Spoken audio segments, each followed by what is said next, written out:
ሰራተኛው አደይ ክፍል 69 ተለቀቀ።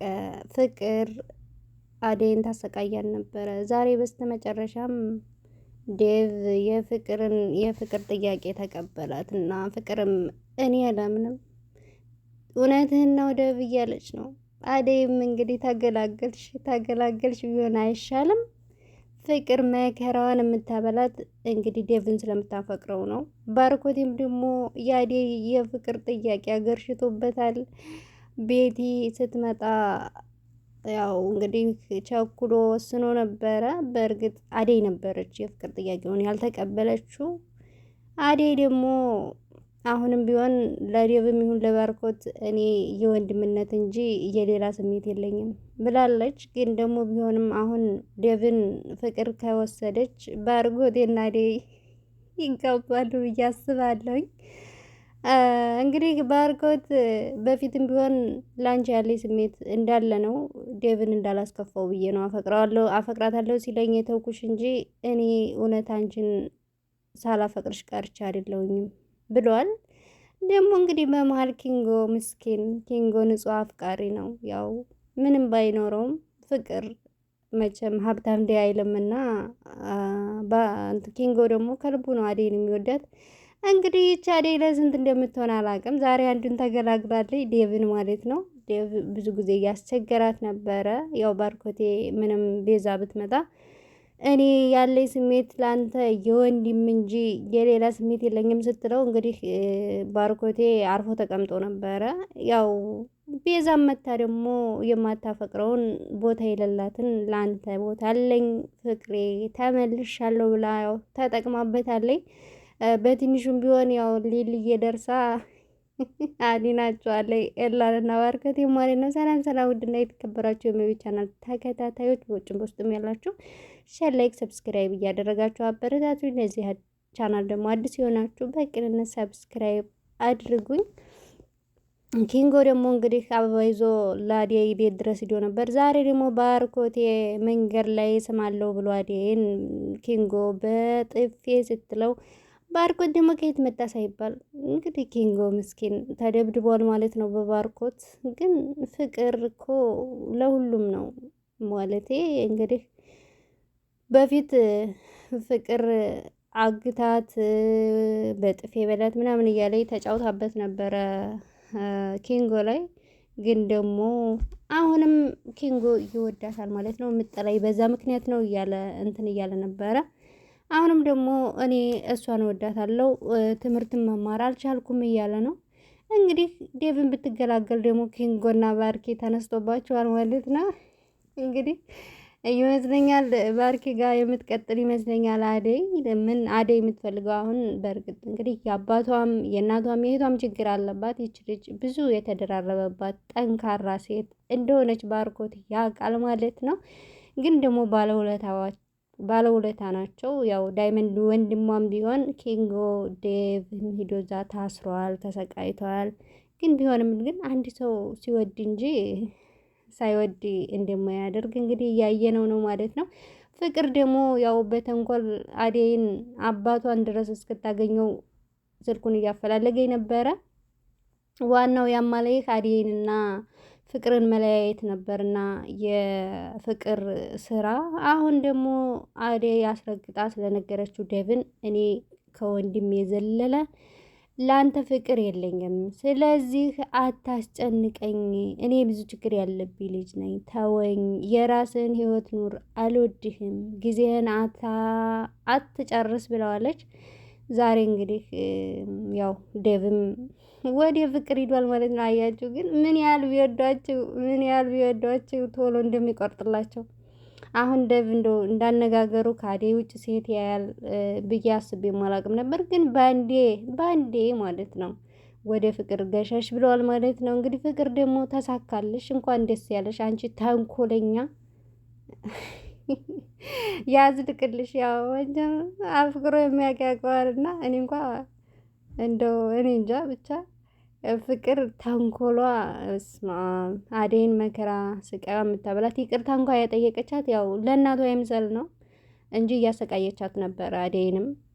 ያው አዴ ደግሞ ግፍቻዬ ናትና አንገቷን ደፍታ ነው የምትኖረው። ያው ለእናቷም እዛም ገጠር ብትሄድ የደረሰባትን ሁላችንም ያየነው ነው።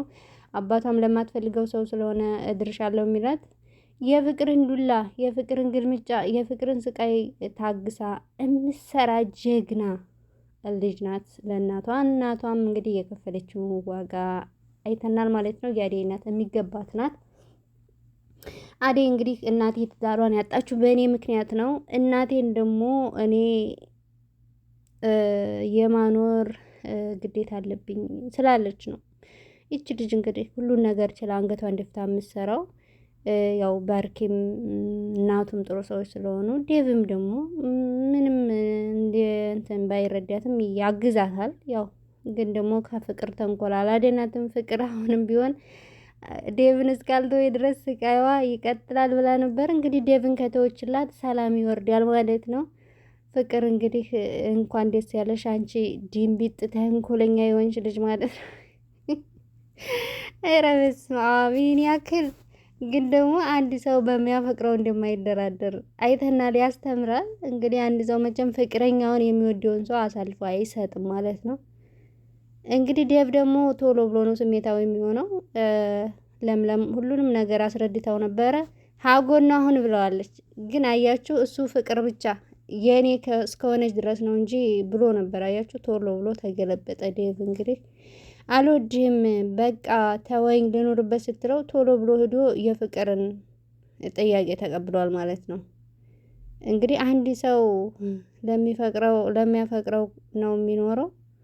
አሁን አዴ ብዙ ችግር አለብኝ እኔ የምወድህ እንደ ወንድሜ ነው ስትለው ቶሎ ብሎ ያው ሊሊ እንኳ የመከረችውን አላስታወሰም። ዴቭ ቶሎ ብሎ ሄዶ የፍቅርን ጥያቄ ሲቀበል፣ በእርግጥ አዴይ ጥሩ ልጅ ናት ማለት እኔ አሁን ብዙ ችግር አለብኝ እናቴን የእህቴን እስካስተካክል ድረስ አንተ እኔ ጋር ጊዜ አትፈጅ፣ እኔ አሁን የፍቅር ጥያቄ አልቀበልም ብለዋለች። ግን ደግሞ እሱ ቶሎ ብሎ ተስፋ ቆርጦ እንግዲህ የፍቅርን ጥያቄ ተቀብሏል። ፍቅርን በጣም ደስተኛ ሆናለች። እንግዲህ ዴቭ ከተዋት ደግሞ ያው እንግዲህ ኪንጎ ምስኪን ነው። እኔ አሳዛኝ ኪንጎ እንግዲህ አረብ ሀገር የሚጀል ስራ ለአዴ ብር እንዲልክ ነበር ያለው። በእውነት ያሳዝናል። ኪንጎ አገሯ ድረስ ሂዷል፣ ዋጋ ከፍሏል። ግን ኪንጎ ላይ ሁሉም ዴቭም ባርኮም እየሄዱ ይደበድቡታል። ግን ደግሞ እሱ በጣም ያፈቅራታል። የኔ አባት እንግዲህ አዴ ከዴቭ አመለጠች ወደ ባርኮት ነው። ኪንጎ እንኳን እንጃ እንግዲህ እስኪ ፈጣሪ ደግሞ ለሱ ያለው ልቡን ያጽናል። ኪንጎዬ ያው ያም መቶ ይጠፈጥፈዋል። ኪንጎ ምስኪን ያው ዳይመንድም ዛሬ በአዴ ተቀይሟል ማለት ነው። አዴን ኪንጎን ስታስከፊ እንዳላይሽ ብሏታል። ዳይመንድም ከፍቶታል ማለት ነው። እንግዲህ ኪንጎ ስለ ተደበደበበት ደግሞ ባርክ ሄዶ ጨመረለት። እንግዲህ ፈጣሪ የሁላችሁንም ያስተካክሉላችሁ። ሌላ ምን እላለሁኝ? አዴ ሊዱ እንደ ሊዱ መሆን ይሻላል። እንደ ልቤ የሆነች ልጅ እንግዲህ ሊዱዬ ያው ስትከፋም ምን ስትልም መጨፈር መዝፈን ነው። ያው እንዴ ባርክዬ እንድነው እያለች ነው። አይ ሊዲያ ደግሞ የፍቅርን ተንኮል እሷ ናት የምታጋልጠው። እጅ ለማስመሰል እንጂ አዴንም ይቅርታ አልጠየቃቻትም። ባርኬ እኔ እዚህ ቤት በጣም ደብሮኛል፣ ጓደኛም የለኝም አለችው። አንቺ እኮ ትልቅ ልጅ ነሽ። አሁን ወደ እናትና ወደ አባትሽ ተመልሰሽ ከዚህ በፊት የኖርሽውን ኑሮ እኖራለሁ ብለሽ ታስቢያለሽ? በቃ እኔ በጣም እዚህ ቤት ይደብረኛል፣ እነ ማሚ ጋር ሄዳለሁ። እዚህ እንኳ አንድ ጓደኛ የለኝም። ቆይ ከፍቅር ጋር አንድ ላይ አትሆንም? እኔ ፍቅር ነኝ ከዛች ሆረር። እውነትም ሆረር ፍቅር እኮ በጣም ተንኮለኛ ልጅ ናት። ባርክ እያለ መጣኝ። አይ ፍቅር እድሜሽ ረጅም ነው ስናነሳ መጣኝ። ደግሞ ስለ እኔ ምን እያለችሽ ነው? እሷን እየሰማት ብቻ ባልሆነ ምንድነው የምሰማው? ፍቅር ይህን ያህል ጊዜ አንድ ቤት ውስጥ እየኖራችሁ እንዴት ነው የማትስማሙት? ከዚህ ሁሉ ጊዜ እንኳ በኋላ ልትስማሙ አይገባም አለች።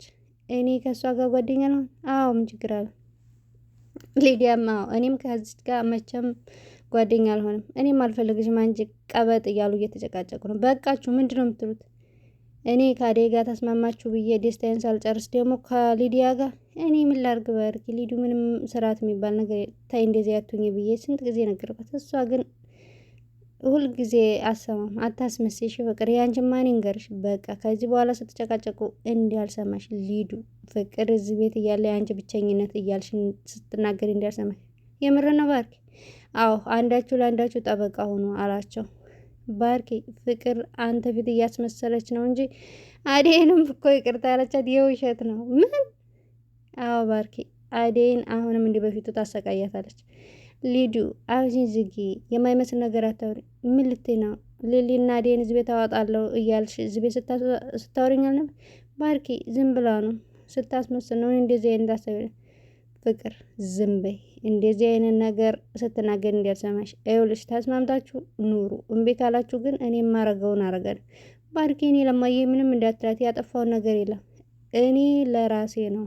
እስኪ ተመልከቱ፣ እኔና ዴብ አንድ ቀን እንኳን ተጣልተናል። ዴምና ፍቅር ደግሞ ምናቸው ይነጋገራል።